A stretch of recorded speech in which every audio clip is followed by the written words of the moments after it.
Our aim is to be a top 25 project. That's why we've taken so long too. We're not trying to just have a quick flip. I was bullish on EarnM, but after this interview with the CEO of EarnM, Dan, I'm a million times more bullish. This project has earned and saved people over $325 million, has over 32,000% worth of growth, and 5% of all Polygon transactions right now. We're going over EarnM, their TGE next month, nodes. Use code JM if you end up getting into them, because I sure am, and let's get right into it. All right, for the first question, I wanted to go ahead and ask about your background. Like, how the heck did we get into this crypto thing? Yeah, so thanks for having us, Jesus. So basically, we got into crypto about 7 years ago, which, I think we're the longest ever project to have done a token sale. 7 years ago. Yes, and did not launch a token, but also did not run. Honestly, it was we were trying to do things on the right way, through the regulatory in the US, and we went through a path of kind of trying to figure out what the right business model is to launch. So we're ultimately able to build a massive ecosystem, 45 million users. The company has generated, over 70 million in revenue. And we were ranked the #1 fastest growing software company in North America. So, those things don't happen just by, sitting and waiting around. But the other component is we wanted to make sure that the Web3 side of our business also had a really good revenue model and something that would make sense and would withstand the 3 bulls and also the 3 bears that we went through, right? Because I think we saw a lot of models, whether it was with Axie Infinity or with some of these other projects that, were really hyped for like a few months, but then the token models didn't really pan out or the games didn't pan out. And so for us, we've really been thoughtful. And one of the benefits of waiting that long is that you get to see a lot of different token models and experiment a lot. And so very excited to finally launch this here in December, because it's been a long time coming, And are you aligning this token launch? Does it have anything to do with the US elections, or is this just like random, we're ready for the bull cycle? We did purposely wait a little bit longer because of the election, but it was kind of just like timing happened at the same time that this happened. And whether the election went in a different way, we were still going to be launching this way, but we are happy that the election turned out in the way that it did. But we are ready to, we've been ready to launch like over the last, second half of this year. But once we started seeing kind of like, the Q3 was a tricky time for crypto. And then, with a lot of, people didn't know what was going to happen with the election, right? No. Yeah, literally. And so it's very interesting now, right? With like how things are shaping up, and this administration seems much more obviously open to crypto, and we're seeing that being reflected, especially for the United States. I think like, a big component of why it took us so long, to launch this project is, we started out as a US project, and a lot of companies did launch over those years, but there are inherent risks to that. And for us, like we had revenue, we had users, we had a real, product. And so, we really wanted to think and be thoughtful about, what we put out to market. Yeah, that's fair enough. You got to take your time. Did you say $70 million in revenue? So I got this phone. So context here. During Token 2049 Singapore, he's got an Aether hat. I own a bunch of Aether nodes. Y'all know I spend way too much money on nodes, but seem to be paying off. Good for me this bull cycle. I got this phone and it tells me do not open or turn on this phone until after the official unlock announcement. Why can't I open this phone? What is inside of this thing? Yeah, so there's a special airdrop for people that own that specific device, and you got one of our special edition ones. And if you These are the cool ones. Those are the cool ones, yes. Nice. Technically, our phones are. So I mean, one of the things that we accomplished in 6 years is actually getting our EarnM phones in Walmart, Best Buy, Target, Amazon, a lot of these big stores. But those are kind of our standard EarnM phones. And this one, these EarnM phones, these EarnM editions are a little bit different. And so that's why we did that. It was just kind of like a cool promo that we wanted to do, is kind of like, a special drop. And so, we'll definitely be in touch with you once it is. And the website will change because it's like, okay. The URL says, can I open it? And it just says, I really no. want to open it. Yeah. Yeah. And so, but that's the idea, and like the whole thesis and premise of what we do is, we've taken smartphones, right? And, if you think about like mathematically, right, people spend 168 hours, people have 168 hours in a week. I mean, that's the max. Like, it doesn't matter if you're Elon Musk or the guy in the corner, right? 112 of those hours, if you're a normal human that's sleeping about 8 hours, it's 112 hours that people have awake. And if you go to look at your screen time on your phone, the average person's spending about 45 hours a week. That's what I spend. Yeah, on I'm mine. spending way too much time on my phone. Yes. And so 1/3 of your time is spending on this device. And so we looked at that, and it's not just like, gamers, it's not just like entrepreneurs, it's like, the society.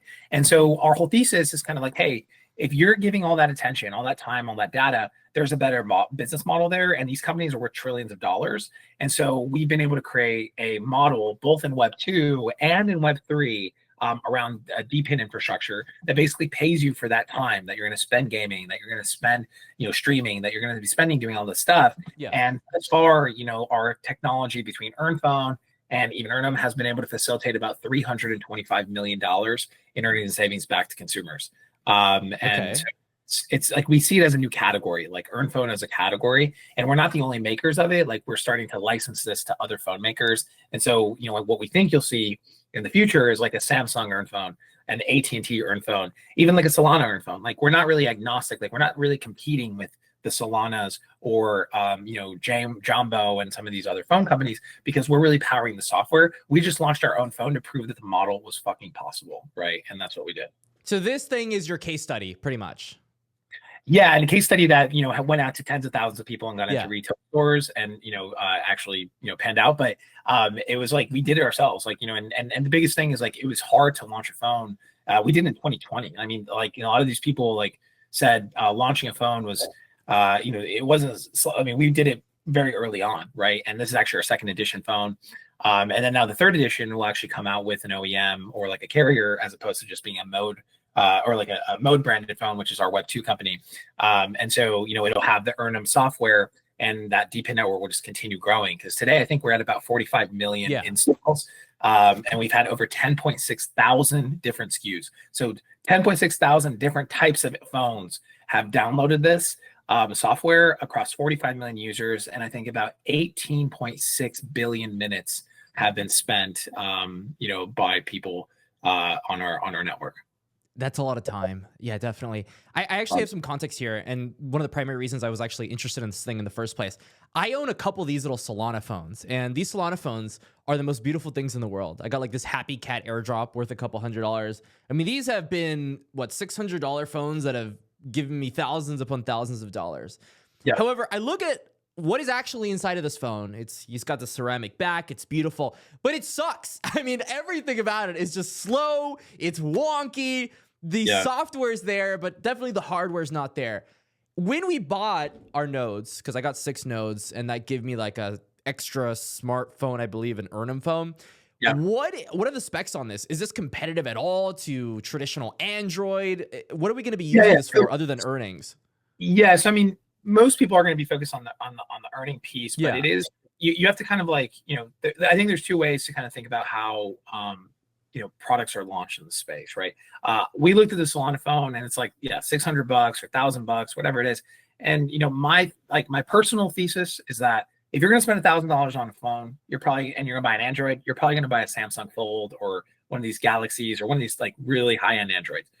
You're probably not going to buy a Solana phone unless you're a crypto person. Yeah. And so our whole thesis though is like, we focus, like our phone's $99, right? And we focus on kind of like the everyday person. So is our phone as good as an iPhone?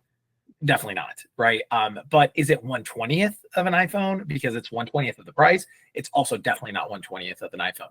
And so I think you have to kind of take the context, like, can you game with it? Can you earn with it? Can you use it? Can you do all that stuff? Sure. And it's like, if you look at the ratings, people are happy generally with the phone, especially from a cost benefit. But we're kind of looking at, who is the majority of people around the world.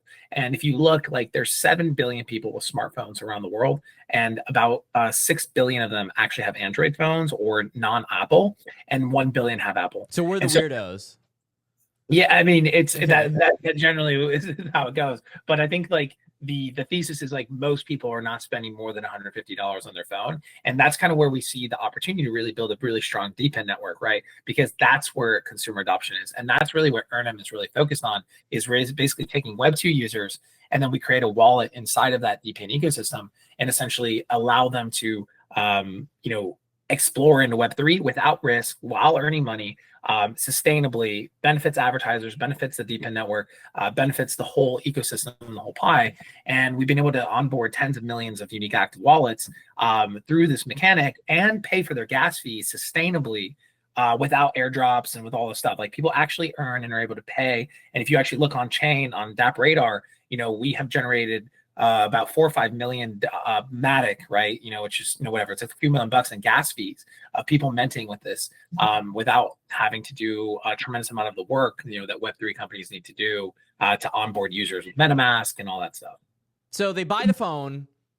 Yeah. It's got an easy consumer user experience, millions of dollars of gas fees covered.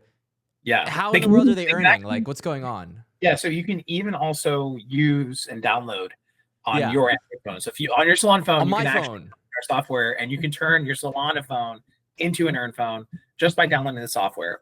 And so those are the two ways that you can get exposed. And if you have iOS, you can go to our DApp on our website. You just won't have as many earning opportunities. But yeah, to answer your other question, you know, what they're doing. I mean, they're literally like, you know, we have thousands of advertisers like game companies, crypto protocols, fintechs like Robinhood, Coinbase, Binance. Like those people are clients of ours. And then we basically marry their things that they want you to do, right? And so people are earning that way. When you're earning, you're getting points, and then you can redeem them for prizes and rewards, essentially cash, crypto, you know, Amazon, whatever it might be. But then you get this mystery box, right? And the EarnM mystery box is a variable reward. People don't know if they're getting 2.5 EarnM per box or 500,000. And we've had like 11 mints, and it costs about 2 to 3 cents to mint a box. Okay. But we've had some people mint these like boxes that have 500,000 EarnM, and even at the kind of launch price, that's a potentially a $15,000, $20,000 mint, right? Well, what's the launch price? Well, it depends on what you look at. If you're looking at like our community sale launch price, launchpad, or our VC round was raised at 170 million FTP. If you do it based off, you know, that price, then yeah, I mean that's like a $50,000 mint. You know, in that sense. And so like the thing is like then you create that variable reward. And so that's essentially kind of how people are getting rewarded, right? We're matching them with the things you're gonna do, and we pay you per minute you play these games. We pay you per minute you stream music. We pay you per minute you stream videos. And we basically just align as advertisers, right? Instead of that going to the pockets of Facebook and all these massive companies, you know, you're just getting a share of that. And then while you're doing that, you're essentially minting DeepIn assets and getting rewarded for that. And then the other component on the nodes is like, you know, we started really thinking, okay, going back to kind of like, you know, you may not necessarily be our target customer for that phone, right? Definitely not. Because, yeah. And, well, the nodes, yeah. Okay, so see, this is perfect. This is exactly where I was going. So the thesis for our network was like, okay, we're focused on the mass, right? And the mass amount of people is that they are like 6.8 billion people around the world earn less than $12,000 a year, right? And even here in America with inflation, also these people are struggling, you know, to make ends meet. Yeah. So the thesis was kind of like, okay, these people are going to use our software, and we're going to get a lot of them. There's a lot of these people, like there's billions of people of these, but not everyone is that. And so we were like, okay, can we create a node that essentially validates the transactions in the network? Because once you have the mystery box that we were talking about, that reward, there's basically a choice that a mystery box owner can make. You can get liquidity right now, and you get 10% of what's in that box, right? And right now being once TG occurs. Or if you wait 12 months, you get 100% of what you got rewarded in that. But if you do it early, you only get 10%, right? And at 6 months, 50%. So what the node does essentially is it validates that choice, right? And once the user decides to get liquidity early, it's getting that variable reward because that's basically the variable reward that the node gets for checking those transactions and validating the network. And so this was kind of like from a standpoint of how we thought about the nodes was like you're basically getting a percentage of all the earning of tens of millions of people around the world, all of their screen time, all of their game time, all of their music streaming, all of that stuff, all of that work that's being put in, those 18.6 billion minutes. And as a node holder, you can sit back, your software runs in the background, and you're essentially validating those transactions, and that is a reward. And so someone like you who is super busy playing games, doing YouTube videos, doing all these things that you're doing, you don't have to go out there and hustle on an Earn phone to make ends meet, but you may have a portion of the network that you're essentially validating for, much like how crypto miners are, validating transactions on the blockchain for Bitcoin, right? And so that's very similar kind of thesis. And that's what essentially our nodes do, right? It helps to centralize the network, has higher governance, it has a fixed reward component too, with like an airdrop with our network, but it has these variable rewards, and it's essentially like a validator in the broader network. Yeah, so a couple things. I heard fixed rewards, so that I'm guessing a portion of the supply is going to these smart nodes. Second thing, I'm also assuming there's supposed to be an incentive because we're going ahead and making sure people are getting paid with their phones, right? So we're getting two little different things here: airdrops, nodes. Where's the valuation for these? Because I remember the community round public, you just told me 170 mil. What's the valuation for these nodes, and what's the logic behind selling the nodes at whatever valuation you're looking at? Yes, I mean our basis, like the average valuation for our VC round was 170 million.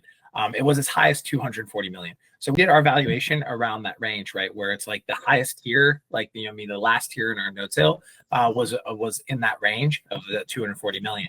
Now, we obviously incentivize because the way we started thinking about it is like, this isn't just about a way to sell nodes. The way that we started thinking about it is like, hey, how can we partner with communities of valuable people that we want to help, validate and grow the network and govern the network into the future?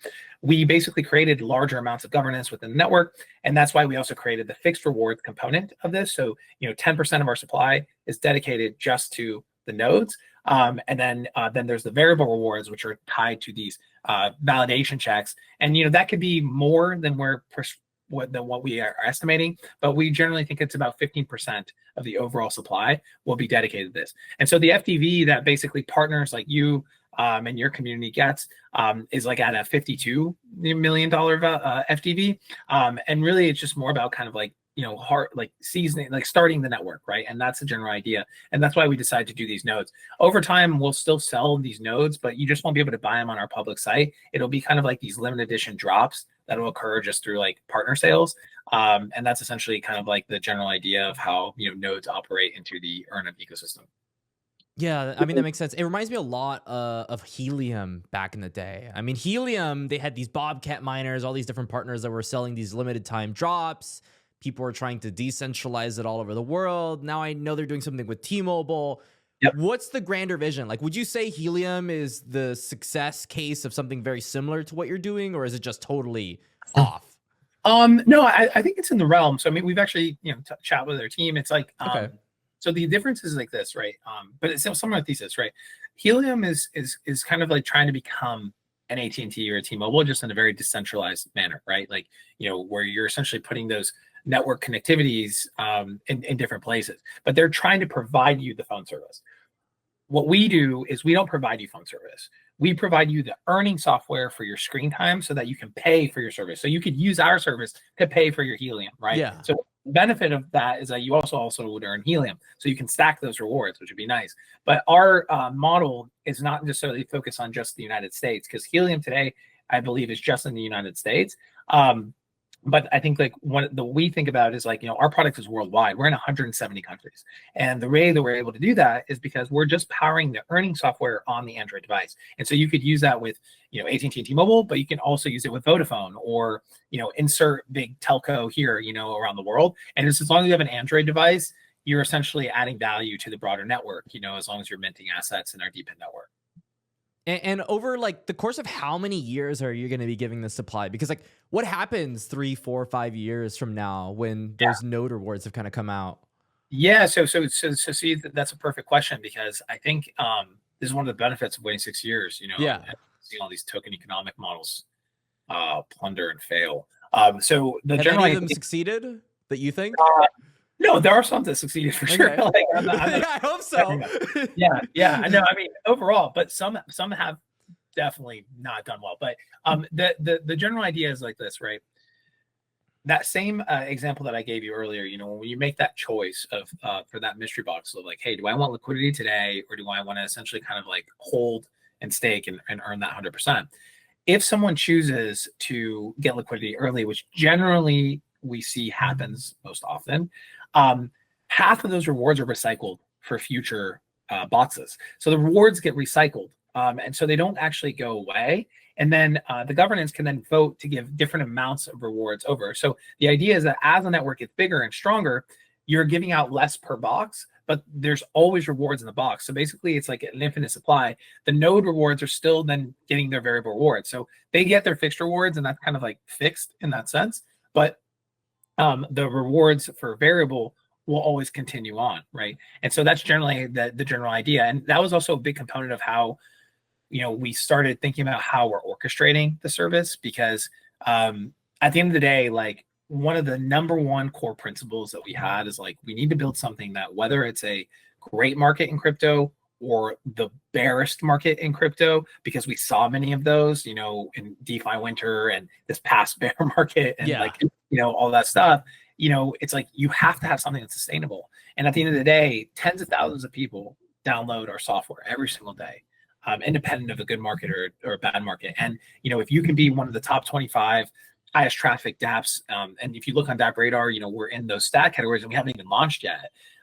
That's a huge opportunity. And another thing that we're doing now is we're starting to like actually go into other projects that we see are in the reward space or have complementary stuff to us. And we're actually in the process of merging another project into ours, right? That's like Stormax, which was Stormax. Interesting. So Stormax. So Stormax was traded, I think it got listed in 2018. It's on Binance and Upbits and all these major exchanges. They basically, what they do is like kind of like a Honey or a Rakuten, kind of like a cashback product, but for crypto. And, I've known the founder for 7 years. And basically, we have a significantly larger user base than they do. But they have a lot of crypto native users, right? Specifically in markets like Korea and so on. And so what we started seeing is like, okay, is there an opportunity for consolidation in the crypto markets in the future? We think of this as a narrative, so we're calling it right now. And I think like, we'd love to have you help us, champion this narrative. But I think that what's the narrative? So the narrative is, I think that there's going to be a lot more consolidation inside of crypto with more merges inside of crypto as a whole, right? And we haven't come to this very great name with it yet, so I'm not calling the great merge, kind of like Ethereum. Yes, the great merge, right? So see, like, we're gonna have a brainstorm later, but basically the general idea is, you have thousands and thousands of projects, and the better the market is, the more and more projects, and then you have these things like pump fund coming out. People are just launching token after token. But what I think is going to happen is there's going to be more and more merges coming into the market, because there will be economies of scale that you get from that, right? You inherit community, you inherit like the benefits of things that different projects bring, the networks, the KOLs, all these various components. And so, we're starting that, when our merge was approved by 99.7% of their community. We saw today, Upbit just posted something on it. And so basically, it's a very larger idea that we have, and we think that we're going to see a lot more of that. And you saw that earlier this year with ASI. I don't know if you saw Fetch Protocol and Ocean and the Super Singularity. AI Alliance or whatever it was called. And now it's a top 25 project, and it created a lot of value, for those holders. And I think you're going to see a lot more of that in the space. There's also the Kakao and Line, they merged, and so it's like you started seeing a couple like little sprinkles of it today.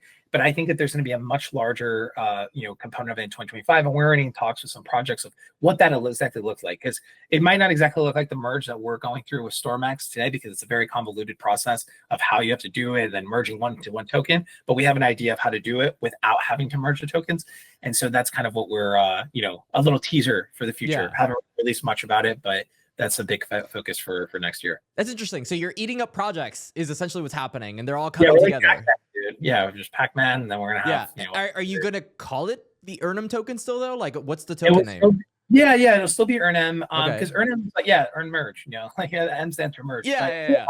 No, but M's actually can stand for a lot of stuff. I literally think about them. But the general idea is like you kind of have core categories that we're focused in. So generally for us, it's like mobile, media, money, and which could be like DeFi projects, rewards, etc., and then memes, and so we have some meme component in there. And this is very high level ideas of kind of where we're at. We're going to have a much larger components, but EarnM was kind of like that broader conglomerate. So it's like it's an EarnM project, and you're part of the EarnM network. And so that's kind of like what we're really looking into going into next year. And today it's kind of like we're executing on the first part of that, which is really around the rewards and mobile. And that kind of is a big part of the broader ecosystem, but there's a much larger vision here that really hasn't been exposed to people just yet. And we'll get that later, right? Have you announced the roadmap? Like, what's coming up? What's coming up? We're working through that right now with like, our team, because like it's just like, it's kind of information overload, like when you put it all out to people. But yeah, I think like, we want to get through TGE, and then a lot of that stuff will come out like as TGE is occurring, in that sense. But we wanted to first execute on the Stormax merger, which we're in the process of, with the approvals and all that. And then we'll kind of like lay the foundation once we see, because we're still kind of in the process of seeing like, there's a lot to this. Like, it's a new model, right? Like you have to, how do you peg the token against the other token? Like for us, like the way that we proposed to do it and was ultimately approved by governance was that basically, our token launches, and then essentially there's a 30-day average trading FTV, and then there's another 30-day average trading FTV for Storm that's corresponding, and then that's the peg. Once that peg occurs, it's pegged, right? And then now we have to then go to that transition. And so, we want to get through all of that before we announce everything, because but we have a lot of projects that have been interested, like founders from very reputable projects with great distribution that are interested in this model, that we've been talking to. So excited to share more into next year. All right, fair enough. All right, theoretical scenario here. I buy smart nodes. I use code JM, for a discount, and I'm looking forward to running this thing. TGE comes. What do I do? Do I just wait? Am I earning anything? Is there an airdrop I should expect? What's coming up? Yeah. So not context wise, very few people have that phone. You had to go to one of our events, either in Singapore. You have to be cool. Or in Dubai. And we did have like people that were actually selling them in this like pseudo black market. Like we heard They're about doing this. Secondaries already. Yeah, there was actually secondary. We heard about someone and they like paid like $5,000 to some dude, on it. And he's like, dude, I got this in Dubai. So yeah, I mean, it's kind of like we created our own OpenSea in the real life, That's cool. No, so essentially what will happen is like, if you own one of those devices, you'll get some sort of airdrop associated to that. But generally, a lot of the people that have them are in communication with us, and so that's the way that we kind of. Let's switch it over to the nodes. The nodes. What about the nodes? And on the nodes, the way that essentially that operates is, you get a node, and then essentially on TGE you get 20% of the fixed supply that you're going to get with that node. And it's given to you in the format very similar to our mystery box. It's actually something that we call our drop box, which is like an airdrop, right? But it's like similar mechanics. The longer you hold it, the more of that fixed reward you get. You can claim liquidity right then and there, and then put it into the market if you wish. But then you are walking away from the rest of the fixed rewards in that. You'll still get the variable rewards; those are unimpacted, right? In that, but the general idea is to kind of really incentivize that longer term hold, which will occur over 2 years. But you'll get 20% right on TGE on day one. And you just claim it into the dApp. It's super dead simple. You don't need any like special devices to run this. You could run it on a phone. You could run it on a desktop. You can run it on, I don't know, like maybe if you have like a Game Boy, maybe you can run on that. I could run it on a Raspberry Pi. Raspberry Pi, that's what I was thinking. I was like, yeah. That I was thinking Flipper Zero or whatever, that little flipper thing. I keep seeing the ads for that. I know what you're talking about. Yeah. Yeah. So yeah, you could run on that. That might be more complex, but so it's really easy to run. You barely have to spend anything. You can get like a VPS, the cheapest one will practically be able to run it. Yeah, I mean, it's like we kind of built a whole dApp around it. And there will be maybe more complexity into the future as because one thing that we started thinking about is like, the scale. Like today, we're 5% of the Polygon network in terms of, because the mystery box is actually still running on Polygon. We're multi-chain, but we're 5%, right? And that's a lot of transaction volume. And so over time, what we're thinking about is like, hey, should we launch our own L2, focus really on getting other apps in Web 2 into Web 3 and kind of replicating the similar business model that we have been able to succeed with here. And so we have an idea for that in 2025 that we haven't released. Still kind of early to talk about that. But fundamentally today, it's a very, very simple process. And we kind of built it for, the everyday person, right? Because at the end of the day, our product is for the everyday consumers. And so if you can't make it easy for people to run, it becomes very complex. Correct. And I don't know, we generally just build with that in mind. Like, the Web 2 user mindset, even though this is more of a Web 3 product, like, generally smart nodes or just nodes in general and more of Web 3 native. But we still wanted to think with that in mind, since that's most of our user base is kind of these Web 2 consumers. Yeah, that's fair enough. Are you gonna have anything other than these EarnM phones? I mean, after this comes out and you get it out to the public, the $99 phones, is that gonna be it, or are we gonna just license it over to other phone brands, or we're just gonna keep making iterations? Yes, I mean what we're working on now is definitely the licensing model, and we're obviously scaling, and allowing people to just, the software improves every day, so people can still download our app. I mean, if you go to the Play Store and you put like Make Money or Earn App, essentially, like we're first for that. We have 3 million reviews. Smart. Right. Reviews. Just reviews. Yeah. Okay. There's over 48 million installs and 3 million reviews is the number. Yeah. Okay. And so, people can install. It's always improving, always adding new features, and always getting more mystery boxes, right? But I think the things that we're most excited about and kind of the deals that we're talking about now are partnering with other, in some cases, other L2s and some other projects to launch like more crypto phones with OEMs, like with these big brands in mind. And, at the end of the day, if you own a node, whether it's coming from one of our phones, a Samsung, a Motorola, you're essentially getting the value of all that. And so really it's idea about being kind of a partner in that network, and being able to kind of validate those transactions to ultimately decentralize the overall ecosystem. Yeah, no complaints. You partner with as many people and license it out to as many people as possible. That's a lot of downloads. Okay, I guess at this point, final closing remarks. Do you think anything I missed that you want to go ahead and spill a little bit of alpha? If you got anything left. Let's see, Stone. What have I not covered that you think we should cover? I mean, you went pretty much through everything. We have a pretty robust revenue model that pretty much it's unique in the space in terms of the revenue that we generate and how we generate it. So that's very solid. That ensures that the rewards are sustainable over time. We have a couple of mechanics that are starting to play out, especially when this is going to come out, coming in with Stormax and a couple of other vendors in that end. Again, if you want to cover some of that. I think one that reminded me, the one that we'll maybe we can end on, that's like a unique mechanic that we haven't seen in the space. So we created a concept called OTC boxes. And in the crypto space, OTC is always a kind of a tricky thing. Typically you have to sell it, and then essentially it kind of gets best over time. And essentially, like, we had this idea of how could you, and this is also holds true for our drop boxes, so it's kind of very similar how they operate. Whereas, like, maybe I have a certain amount of tokens that I bought, but I can't get access to over a course of like a year or something. But I would like to maybe get liquidity right now if I could. But so what we did is basically we put those tokens inside of like a box, like kind of like an NFT, and then I could sell it to you for like, as like an NFT, but it's vested over that contract, that smart contract. And so basically I could sell it to you for say 40% of like whatever it's actually worth. And that secondary liquidity doesn't impact the spot markets, right? But you're able to create liquidity for people that have vested tokens over like a year or two or 5 months or 2 months or whatever. And so basically you're able to create a new revenue model through that, because I can sell you this OTC box.